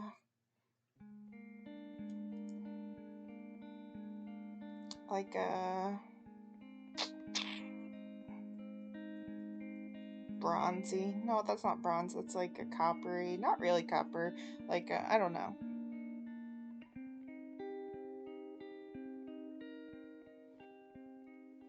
Yeah, it's funny. Like, on Twitter, I use my actual name. And then on Twitch, I used, like, my typical username. So, like, I should probably change my Twitch name so that people know who I am when I talk.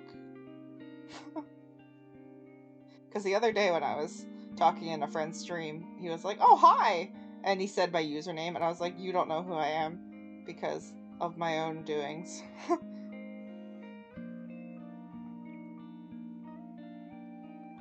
Oh, that's funny.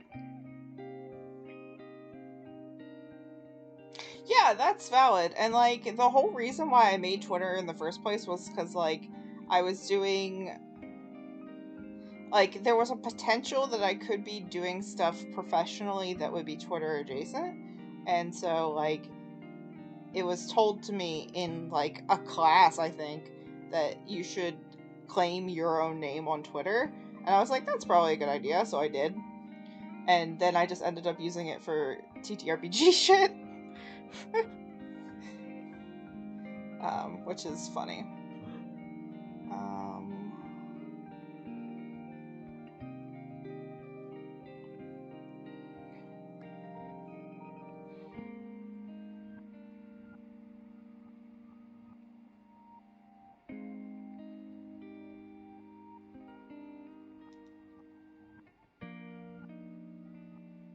And yes, Fluffy, you should talk to me more on Twitter, because I literally yesterday was like, or the day before, I don't even know if we're following each other, because I don't recognize your username on Twitter. Yeah, that's fair. Like, I've gone through phases with Twitter, but ultimately I really enjoy TTRPG Twitter, even though sometimes it's trash fire, but that's true of all Twitter.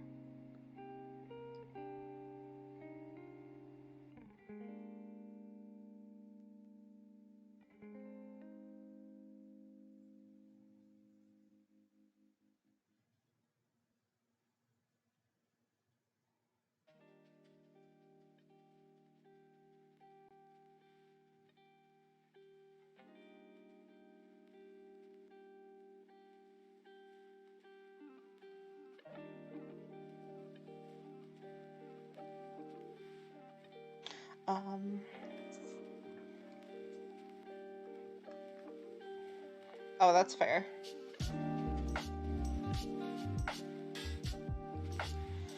Yeah, it's interesting because, like, I feel like Twitter is so wild and varied that you almost kind of need to pick, like, a specific fandom. It certainly makes life easier to, like, feel like you talk to people and get to know people.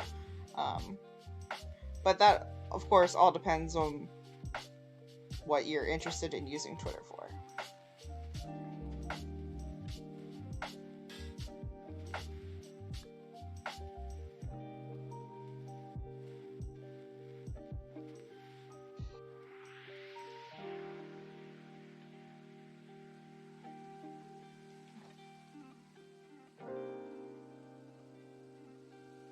Yeah, that's also because, like, maybe this is an unpopular opinion, but, like, we were talking about this today in my group about how aggressive the queer community tends to be online, and that's largely because, like, it is met with aggression by outsiders, and so it's a defense mechanism, but at the same time, like, it eats its own a lot and very easily, so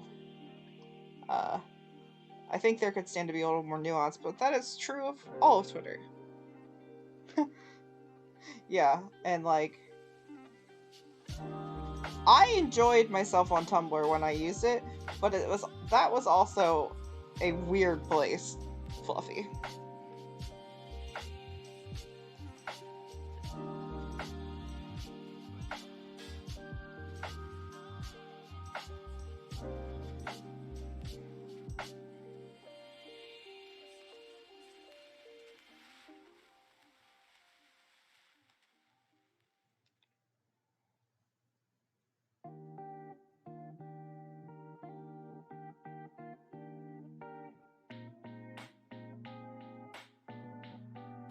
But my view is that most communities online could just stand to take a nap.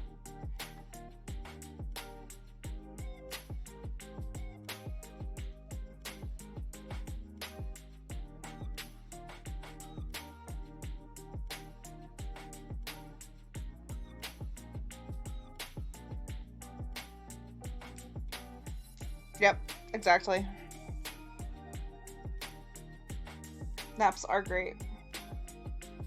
And they're good for you. Or if you're angry, just take an anger nap. Don't tweet.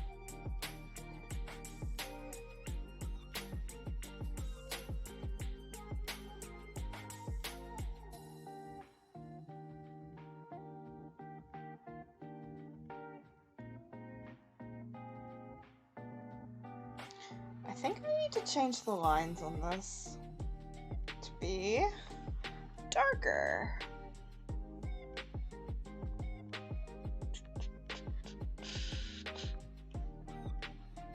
I don't think that made it darker. I think that made it lighter.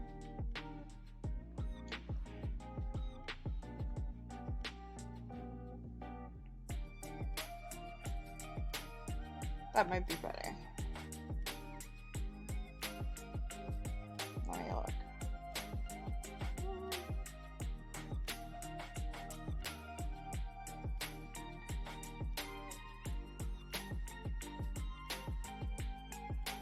Uh, 268, 95, 19. Oh wait. Okay. Hex value. Let's do that.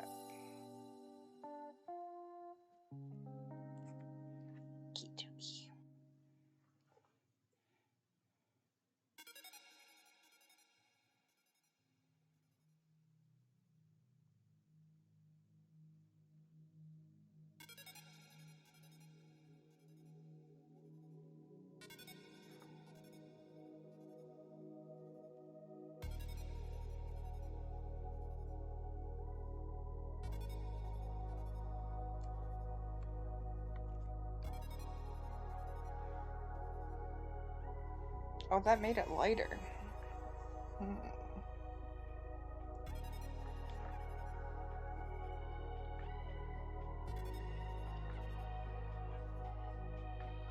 I think that's better for Kiva.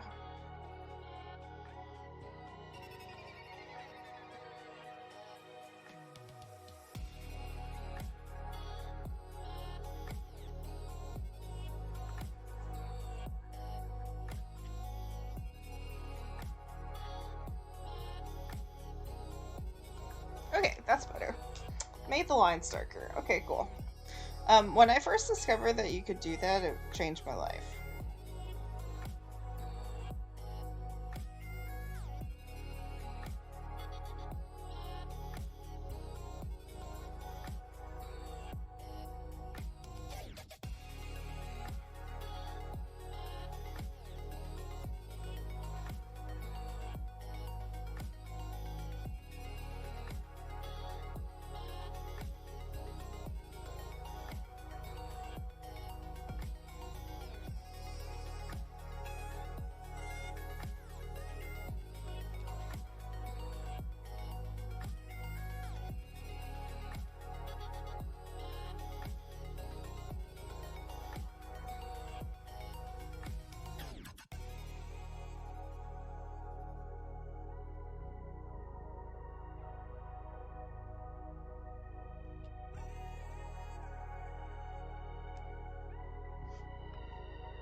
Thank you. Technically they're not 100% the same, but they are very close in eye color, and that is definitely something that I'm into. Last night I gave my players who don't completely have their, not even close, who are not even, they just like found out they're in the game, so like they don't have their character concepts yet, but I asked them to like pick from a group of themes with like no context. I just gave them a list of 5 and asked them to pick with no repeats, and they were life and death, fate and chance. Fate and chance is one. Life and death were separate. And then the other 2 were light and dark, or sun and moon rather. And so they picked among them, which is really cool. And I let them know that like if they didn't like any of those concepts, I had 3 more that I could potentially put forth. And they were but I was holding them back for NPCs, and of course, because they were like very interested, they were like, okay, but let us know what the NPCs ones are gonna be. Like, we have to know. And so this NPC in particular is going to be associated with order, and is going to be opposing the one that is associated with chaos. And then we have a third NPC who is going to be the embodiment of nature or the world. And I mean, they're not necessarily the embodiment of, but we're having the themes of those archetypes affect their characters. And so I intend to make like the themes affect the player characters as well. And I would like them to keep those themes in mind when they do their character building, obviously. But also, I just love themes because I'm a big... I know you said you were a writer, but I am also, like, kind of a writer, I guess. I was an English major, and so I love nerding out about, like, themes and, that kind of shit that, like, you can read into symbolism, stuff like that, especially with my D&D characters.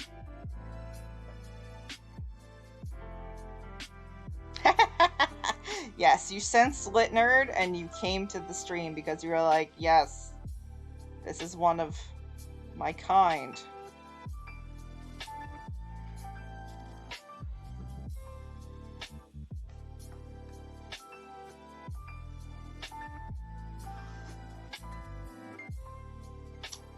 What color? I guess I could do accent color.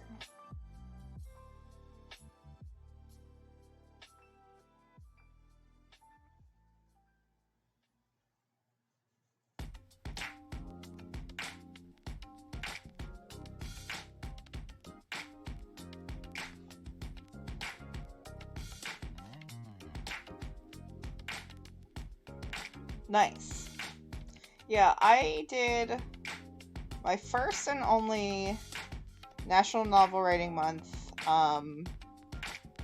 not this past year, but the year before, and I won. I wrote 50,000 words. Didn't finish the book yet. Need to go back and do that. But, I was just, like, so proud of myself for writing that much in that time frame. But it was a really nice exercise. And that was while I was in the interview process for my current job. So, like, I had more time than I do, like, now. Actually, I think I'm just gonna do this.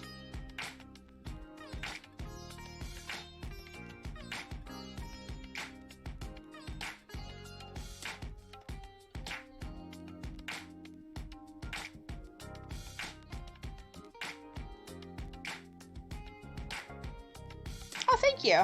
Yeah, thank you for your congratulations. It taught me a lot about, like, keeping to a rhythm and a schedule that is really important when it comes to writing.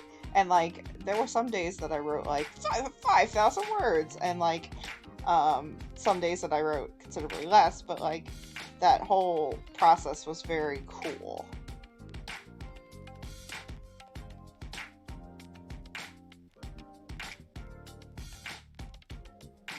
And I need to get back to it.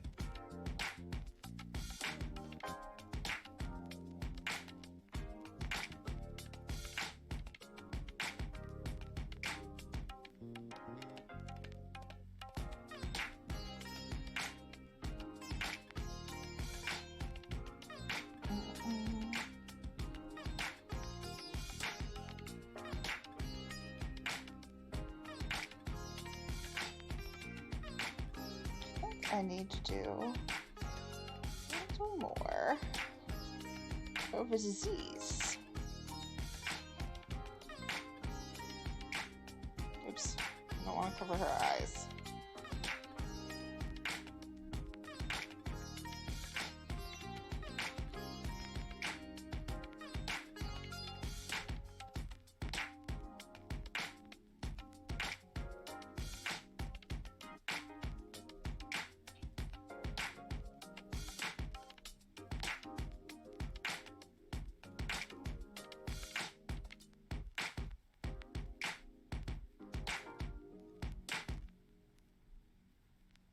Oh, that's really cool.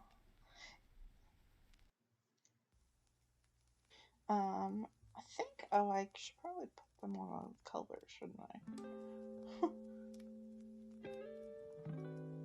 You've just been vibing with the transparent background this whole time. Oh, that's way too cheerful. Let's do a...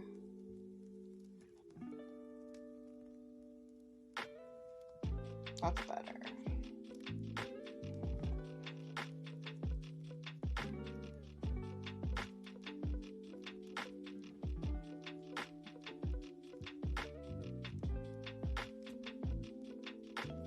Yeah, that's good.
That's funny.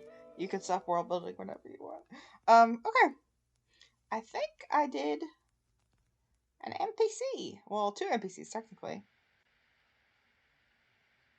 I'm not sure. It might be the smoke color that I need to change. Let's play around with some colors.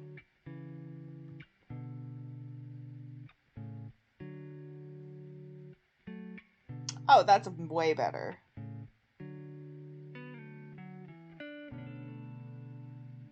Let me change this one.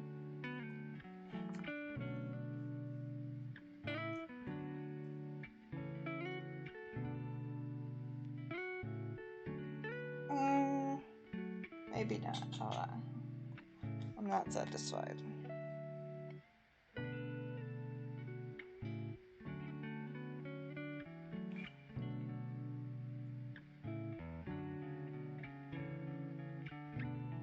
I think that looks better. I think that changing the smoke color from pure purple makes it easier to see her, which I guess is not the ideal, but for like art it's the ideal, but for like hiding it's not. But yeah. Let me see this. What is this little bit here that I'm seeing? Let's get rid of that. Okay. Cool. Alright, I think I'm satisfied for now.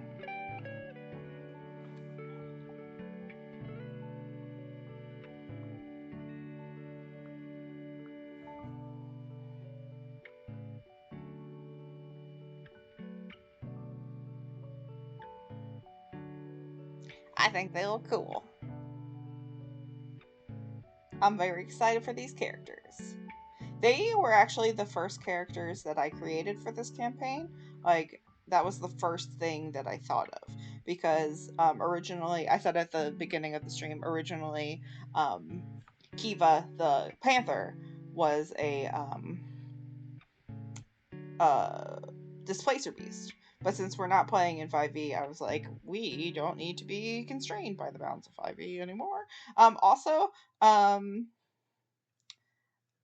thinking that the name I'm going to give the creature is Fogwar. Like Fog Jaguar. But we'll have to see.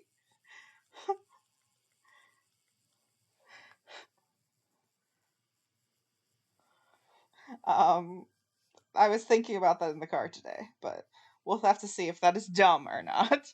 But yeah. So, yeah, that's from Final Fantasy, right? Cactuar? Or it's from something.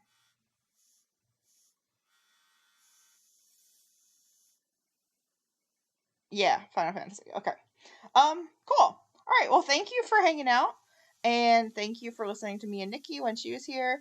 Catch us again tomorrow doing this from, I believe it's 5:30 to 7? Yes, they are very different than what we have here. Where I will be hopefully finishing the map for the capital city. Probably not. I don't know if that's enough time to finish it, but like, we can hope. But thank you so much for coming out, both of you. This was really nice talking to you. I appreciate it. And I'm excited to talk to you both on Twitter. And Fluffy, I will obviously talk to you, like, in Discord. But thank you so much. Let me save this. I have not saved this the entire time. Dear God, I'm the worst at that. I can't believe I haven't saved this. I was playing fast and loose with my progress. Okay, so yes, get rid of those. Yeah, these are the maps in the little reference bar that I've been using that I previously made for references for my current map. Yeah.